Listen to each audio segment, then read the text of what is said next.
Hindi makakalimutan ng kapuso aktres na si Beauty Gonzales ang pag-akyat niya sa bulkan ng Guatemala kamakailan lang. Habang inaakyat kasi niya ang isa sa mga active volcano roon kasama ang iba pang hikers ay biglang pumutok ng bonggang-bongga ang bulkan.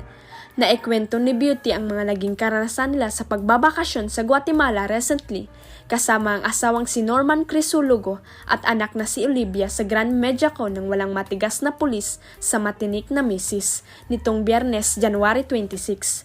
Chika ng aktres, siya lang ang umakyat sa naturang bulkan dahil ayaw ng mister niya na sumama dahil siguradong mapapagod lang daw sila sa pag-hike.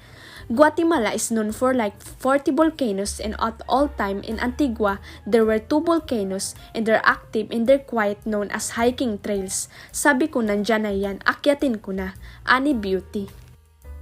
Ang daming challenges noon, oxygen, altitude, sickness, and syempre, hindi ako sanay na makitulog na may kasamang kahit sino. Diba? E di inunahan ko na sila.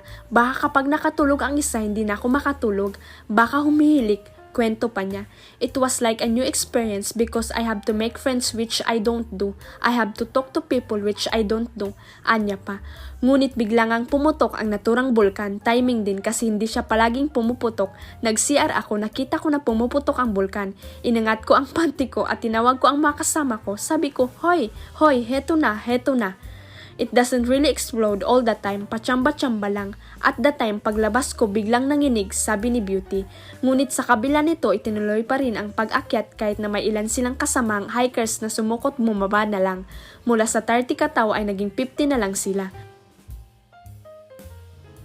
Wala raw talaga sa isip niya na bumaba kahit pumutok ang bulkan because it was good for me, it was good for my soul, it helped me realize na yung mga problema na may solusyon, huwag problemahin. Yung mga problema na walang solusyon, huwag mo na ring problemahin. So ang dami ko nang narealize nung trip na yun, mariing sabi ng aktres. Nagpapasalamat na lang daw siya sa Diyos dahil walang masamang nangyari sa kanila pero super naguri ang kanyang asawa nung mga oras na yun. Very proud naman daw si Beauty sa sarili dahil isa naman sa kanyang bucket list ang kanyang natupad. Too many mountains to climb. Ang excited pang sabi ni Beauty na ang gusto pang akyatin sa susunod ay ang Mount Kilimanjaro. Huwag kalimutang i-click ang subscribe button at i-ring ang notification bell para sa latest at legit chika updates.